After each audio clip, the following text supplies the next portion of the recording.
Hey guys, kembali lagi bersama dengan gue Michael Kristiawan di podcast Online Seller Daily Life. Kali ini gue akan bahas tentang sekolah kilat seller tentunya. Jadi udah lama kan gak membahas topik-topik tentang penjualan online.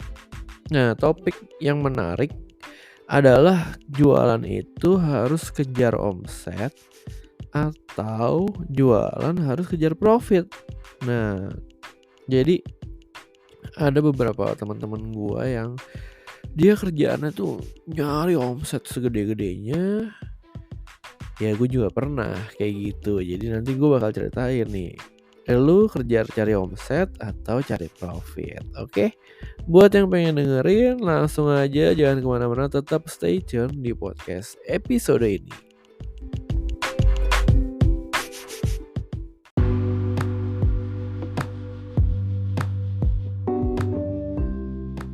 Oke, masih bersama dengan gue Michael di podcast Online Seller Daily Life. Sekolah kilat seller kali ini gue bakal ceritain tentang gimana lu mengejar omset atau mengejar profit sebenarnya sih dalam jualan itu. Jadi kalau gue jelasin dulu ya, kalau kejar omset itu artinya lu bener-bener bisa jualan modal mungkin. Jadi bener-bener jualan tuh sebanyak-banyaknya sampai omset lu gede banget dan mungkin bisa profit, tapi kita lihat nanti. Terus kalau kejar profit artinya lu udah punya hitungan tertentu untuk lu jualan profit tertentu. Contohnya ya, gua ngejar profit 20%, berarti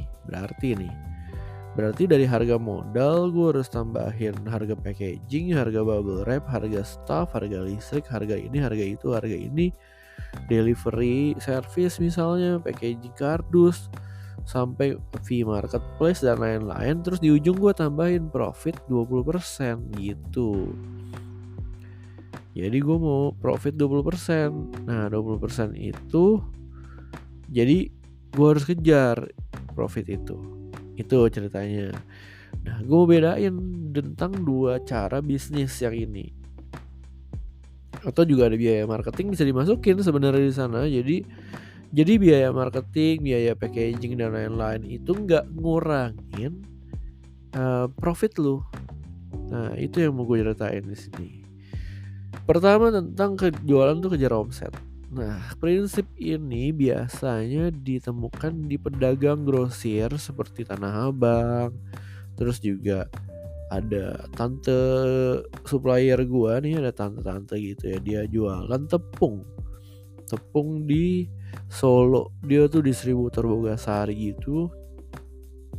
Nah karena udah gede banget, terus dia sering, jadi setiap kali gue ke Solo kita selalu pergi makan, terus dia ngobrol-ngobrol, kita cerita-cerita. Dia bilang kalau dia itu ngejarnya omset. Nah kalau ngejar omset kan dia jual tepung ya, berarti nggak bisa tuh profit tinggi karena tuh mainnya barang komoditi, harganya murah, terus volumenya besar. Jadi dia benar-benar ngejar omset. Tapi ada tempo yang bisa sama dia diputerin. Jadi apa maksud tempo?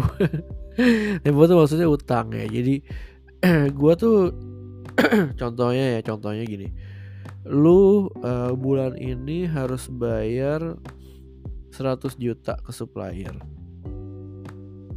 Gini. Lu dapat duit 100 juta dari orang belanja ke lu bulan ini. Tapi lu bayar ke supplier boleh bulan depan. Jadi lu punya waktu sebulan kan. Nah sebulan itu dia pakai uangnya tuh untuk generate sales dengan cara investasi, misalnya tabung di deposito atau apapun. Jadi ya gue sih nggak percaya ya, karena gue belum punya omset sebesar itu. bukan maksud gue gini, karena ketika lu punya omset lu harus standby itu uang supaya kalau ditagih supplier lu bisa bayar gitu. Nah kalau tante itu tuh mungkin gini ceritanya, dia pasti ada profit. Let's say profitnya cuma 5.000 per per satu sak karung gitu. Ya ada profit sebenarnya, ada untung juga, tapi omsetnya gede banget gitu. Jadi profitnya ada dikit tapi kali omset. Itu jualan main quantity biasanya. Nah kalau di Tanah Abang, ya gue ngeliat sih trennya ya, Tanah Abang tuh orang pada jualan rugi bahkan. Ya karena di Tempo ini tuh. Tapi gue malah jadi ngeliat, ya dia makin rugi dong ya kalau jualan ngejar omset gitu. Omset sih kelihatannya gede, tapi duitnya gak ada. Nah hal-hal seperti ini yang gue gak kepengen terjadi di bisnis gue.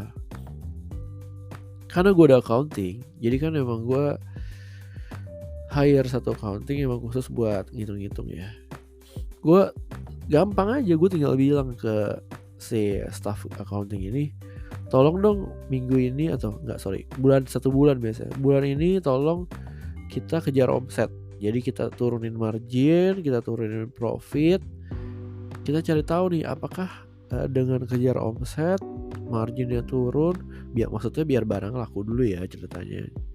Biasanya tuh habis momen-momen lebaran tuh biasanya tuh kita harus kejar omset. Karena mereka pada belanja gitu. Jadi kalau kita ngelewatin momentum itu ya lewat gitu. Tadi sampai mana? Oh ya, kejar omset. Gue pernah menerapkan sistem itu. Jadi harga kita turunin, omsetnya banyak kan, gede kan. Tapi profitnya sama kalau harganya kita mahalin, profitnya besar. Jadi anggapannya gini nih, barang yang lu kejual 1000 piece, profitnya segitu. Tapi barang lu yang kejual 500 piece, profitnya bisa sama, tapi gak lebih capek. Nah lu mau yang mana gitu. Itu sih yang sebenarnya pengen gua garis bawahi di podcast episode ini. Lu pengen kerja yang capek banget tapi omsetnya profit, keuntungan bersihnya segitu, atau lu mau kerja capek tadi capek banget profitnya segitu, atau lu mau kerja biasa aja tapi profitnya sama. Nah maksud gua barangnya itu bisa added value-nya apa yang bisa membuat orang kalaupun mahal pun dia tetap beli di lu gitu. Khusus untuk barang-barang komoditi itu nggak bisa tuh dimasukin yang profit tinggi ya, karena orang tahu harga barang ini segitu. Tapi kalau untuk barang-barang yang niche market atau barang yang gak ada di pasaran, yang hanya toko lu yang jual, susah handlingnya, atau lu importirnya, nah itu bisa tuh profitnya lebih besar gitu. Jadi memang ada barang-barang yang bisa profitnya besar, ada barang-barang yang profitnya nggak bisa besar-besar karena komoditi sifatnya. Ya itu yang mau gue bahas tentang kejar omset atau kejar profit. Kalau buat gue sih kejar profit ya tetap, karena ujung-ujungnya lu harus cari untung ya nggak. Kalau lu cuma nyari omset, lu makan omset tuh maksudnya peredaran bruto tertentu, jadi lu total sales lu besar kelihatannya, tapi ujung-ujungnya bakal habis kalau buat bayar supplier dan lain-lain, bahkan minus ketika ada biaya karyawan, biaya sewa tempat dan lain-lain malah jadi minus. Nah itu kan berarti bisnisnya gak bagus. Nah ada satu kisah lagi ya terakhir nih. Jadi teman gue itu dia supplier besar untuk cafe, coffee shop, resto gitu ya. Dia profitnya hanya di 5-8%. 5-7%. Jadi gak nyampe 8% dia bilang. Gue di 5-7%. Nah dengan profit sedikit itu, dia bisa muterin duit sebulan itu 3-10 M lebih. Nah ini menurut gue bagus ya. Jadi anggapannya profitnya tuh 5%, tapi duitnya 5M. Berapa tuh? Jadi 5 miliar kali 3%.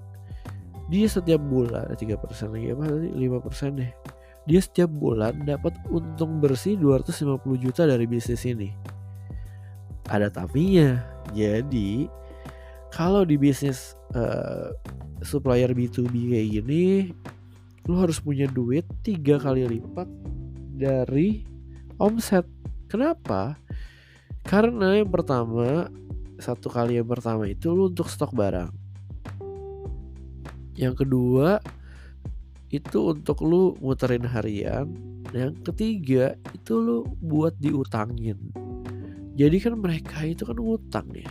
Bahkan ada yang gagal bayar, yang telat bayar, yang harus ditagih terus.